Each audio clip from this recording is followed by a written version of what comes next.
Hello, everybody. Thank you so much for joining me today. My name is Lauren, and this is Chicago Reacts. Today, I am reacting to every single Warhammer 40k Faction Explained Part 1. This is the third part of my watch of this particular video. So thank you again for sticking with me for Part 1, 2, and 3. We will eventually get to every single Faction Explained Part 2, and that will also be broken into several parts.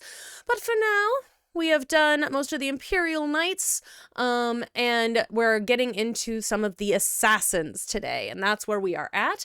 Just make sure that you are liking, you share, you subscribe. If you can become a Patreon, we really support and we love that. We don't expect it, but we love it.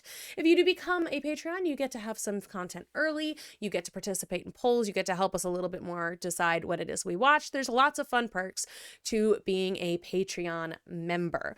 In any case, we are going to kind of get right into it today.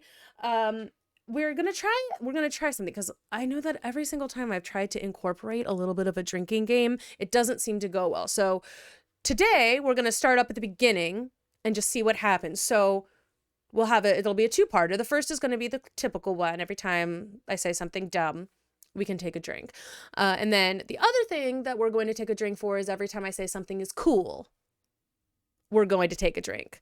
So I feel like that second one might happen a little bit more often, but we shall see. So now, oh, and also just again, one more quick apology, because my Stream Deck on my phone just was blank today. So I'm doing things kind of by hand, which does make things take a little bit longer. So if you're going to mention that in the comments, don't. I know. So anyway, thank you for that. We are going to get into Officio Assassinatorium. Officio Assassinatorium. All right, we can... All right, let's go. My precious power ring, gone forever. It's been a long video. We're about to round it out. We got this and one more human thing, and then we're done. The assassins, though, the Officio Assassinorum, oh boy, these people are deadly. Yeah, they're called assassins. They should be, but oh man, these people will mess you up. So these are from the Officio Assassinorum, a very special organization, and they are handpicked by the Grand Master of the Officio Assassinorum from the, what was it called? Schola Progenium. It's basically an orphan school. Your parents got what did it say? Demons or something. You get demons or something. Officio Assassinorum, a very special organization, and they are handpicked by the Grand Master of the Officio Assassinorum from the, what was it called? Schola Progenium. Laughing my ass off, dead parents. Lamau, dead parents. It's basically an orphan school. Your parents got murdered by demons or something. You get sent to this and you get trained to be whatever. Tempestus Drop Troop, an Inquisitor, maybe even. Maybe you get a blank gene and you get thrown into the Sisters of Silence, or sometimes you just disappear. When you are taken, however, you go to one of 4 temples, because the Assassinorum works in the temple style of things. These temples are the Vindicare, Caluxus, Calidus, and Eversort. We went backwards. I didn't like that. Vindicare. I'm far away. I've been sitting here for 3 weeks. Poof! The Vindicare Temple is the main sniper-based temple. Okay. Gigantic sniper rifles for all these assassins. Their whole point is to be able to be in a spot and sit there, eye and scope, for weeks, waiting for their perfect target, taking people out from literal miles away after extremely long time periods. The Vindicare Temple is about precise, perfect aim. There have been reports of Vindicares being able to single out particular body parts from over 2-3 miles away. Temples in the head, the jugular, for instance, and been sitting there after weeks. And when they're ready, take that shot. Time is done. Packs them up. The Calidus Temple, however, is a lot more about shape-shifting and deviant art. It's mostly a female-based one, or at least it seems to be, and this allows a lot of body augmentation for certain individuals to be able to kind of transmorph themselves and infiltrate areas that are problems. Ooh, that is cool. We're gonna take a drink for that because that's excellent. Mystique was always one of my very favorite. I mean, of the Brotherhood, I suppose. She's sometimes an X-Man. But, like, I've always loved the idea of shapeshifting. I think it's really interesting. And I do kind of love that. I like the little braid she's got going on. And I feel like that's a very useful skill for an assassin. These assassins will end up taking missions that take them years, 2-3 years, to infiltrate a heretical group and slowly work their way up, just to get enough time to put a bullet into the main target's head and then escape unharmed. Or become the main target and sabotage it from within. These are all completely about deception, mind tricks, polymorphing, and everything in between. And lots of drawings, lots of drawings. Yeah. The Eversor Temple. Just kind of disturbing one. The Eversor Temple is This, about when okay, you don't I'm want sorry. anything to come back. This is a disturbing one. Nothing else here has been disturbing. Are you joking me? All right. This, okay.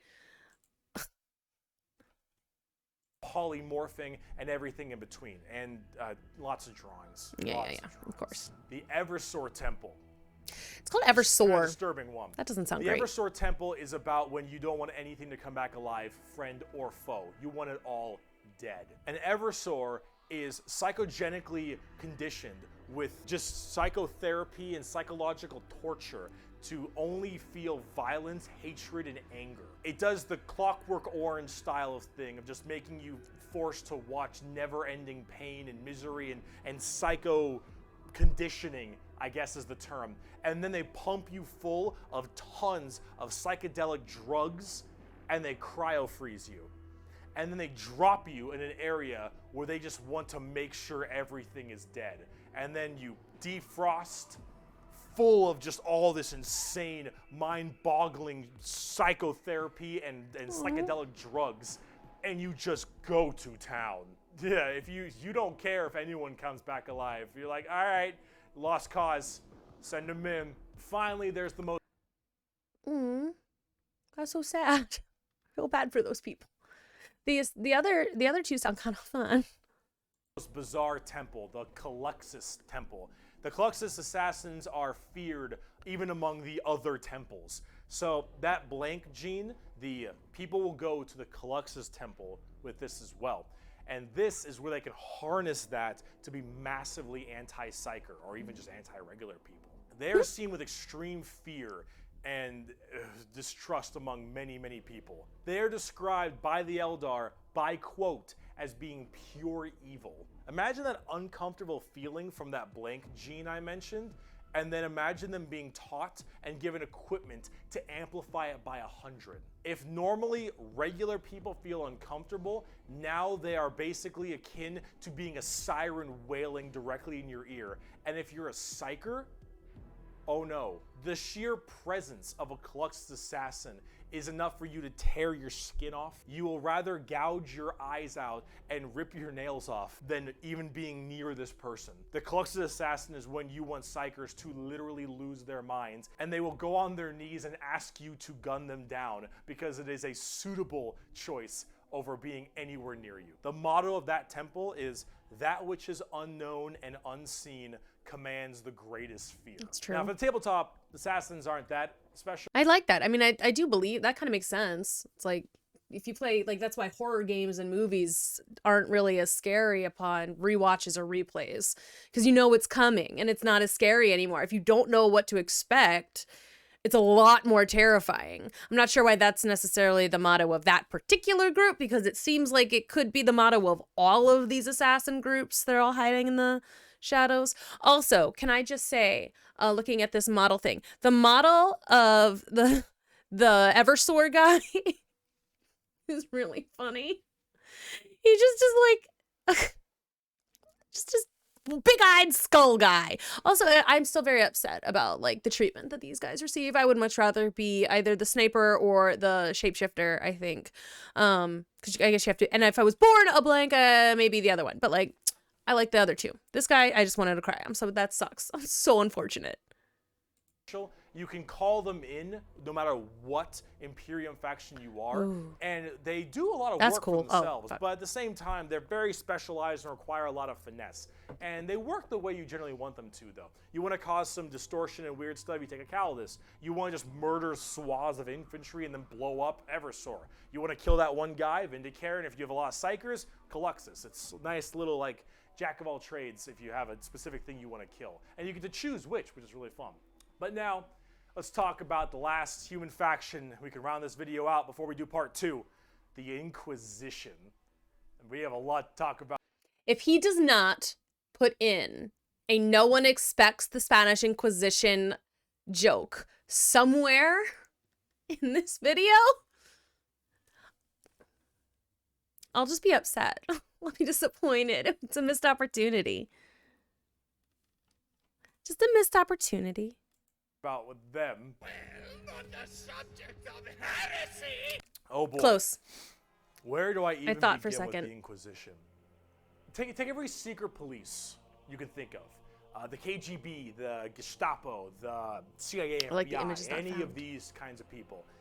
And then mark it up by about 10 and give them the most power in the entire Imperium. No, you know what? How about this? This right here, it's not just a quote. This is the imperial motto, the motto of the Inquisition. I apologize for my bad pronunciation. Innocentia nihil probat. Innocence proves nothing. The most powerful organization in the Imperium, the secret police, their number one motto is innocence proves nothing. The Inquisition goes around like the secret police or like detectives to find issues in the Imperium. And they have different ordos depending on which one we're talking about. The Ordo Hereticus, the Ordo Xenos, the Ordo Malleus, for instance, and a whole bunch of other ones. Hereticus is obvious, they deal with heretics. Xenos tries to find alien threats, and Malleus is demons. They all have different specializations in what they're trying to go for as this Inquisitor. And that's what they're called, Inquisitors. Each of them, as an Inquisitor, has their own free reign to do as they wish. They may have a ship and a crew, and they go out to find problems and interrogate people a lot. They are above the law in every department over Space Marines. Now, the Space Marines might argue against them and stuff, and there might be a lot of blowback, but technically they are above them as Inquisitors. They are looking to investigate and figure out coups and cults and demonic incursions and possible Xenos issues like gene stealers or a new threat coming into an area. They're about learning that stuff and actually doing detective work. And memes aside, they're pretty good at it. The Inquisition having all of this power does make them a little bit power hungry and frantic sometimes. And yes, it is still a bad thing, but most of them are pretty good at their job. And they spend a lot of time being very diligent to make sure that all of these leads they follow are proper and correct. They're basically space detectives with just enormous power and sometimes a bit of a power complex. And we haven't even talked about Exterminatus yet. Exterminatus is deeming a planet unfit to be saved.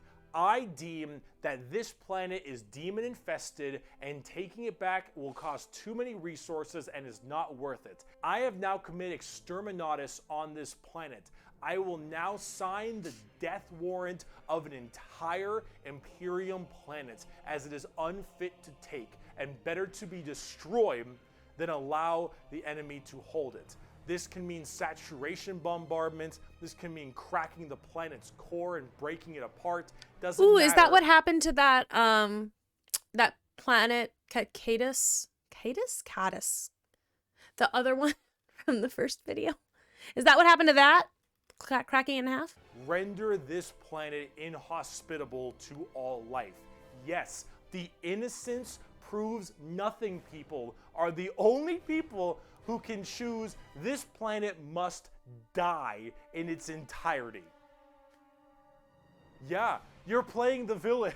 Now it is memed a lot, but most Inquisitors are very rare to do Exterminatus. Exterminatus is a very crazy thing. There's only so many worlds that you don't want to destroy all of them. Now naturally, with the memes aside, there are some people who are a little bit rough on this one. But most Inquisitors generally don't like to do Exterminatus a ton, but it is an option they have. And it's a crazy option when you think about it. Secret Police Inquisition are unfortunately not represented on the tabletop very much. You generally kind of put one in your army if you feel like it. You have a couple special options there and some side content, but they're not really fleshed out very well, and personally they need a lot more stuff put in there, and they really need a lot more effort put into them, and they're not quite where I want them to be. Overall, the Inquisition makes for a lot of the best storytelling as well, because it's a little bit hard to talk about a big story of a whole bunch of Space Marines killing something. Right? It's just a big battle story. It's not as interesting. Having that intrigue and that moral dilemma that an Inquisitor has makes for a lot better media. And honestly, the more people do it, I think it's better, because then it adds a little more humanity to the Warhammer horrible, horrible grimdarkness. And wow, we just finished the humans, all right? Come back for part 2 when we talk about Chaos and Xenos, because we got to talk about the 4 Chaos Gods and all the Chaos Marine Legions and the Tau and the Necrons and the Orcs, and oh boy, we got a lot. Ooh. I'll see you in part 2. All right. All right. Wow. That's a lot for, that's a lot. I mean, obviously fascinating. It really doesn't feel like I sat and watched that for as long as it's been. It's been a minute, y'all. But that was like really interesting. That was cool.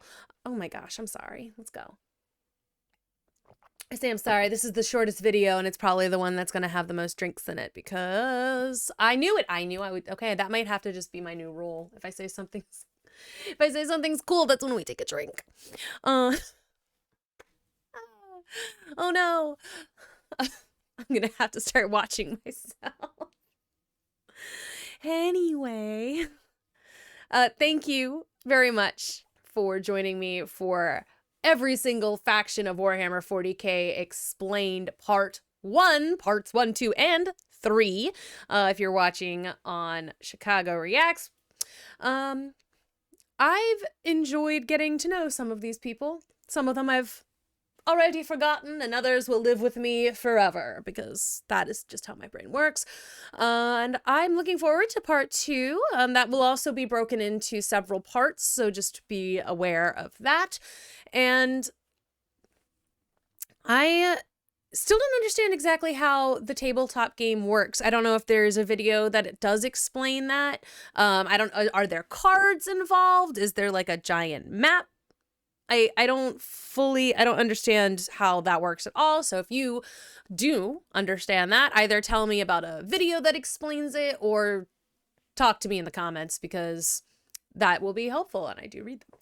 So thanks again for watching. And make sure you like, comment, and subscribe. Share this with your friends. If you can, and feel it in your heart and in your pocketbook, to become a Patreon. We really, really appreciate that. It allows us to get us the content you want. It also gives you several perks. And that's all for me today. So thanks again. I will see you all next time, and enjoy the drinking games.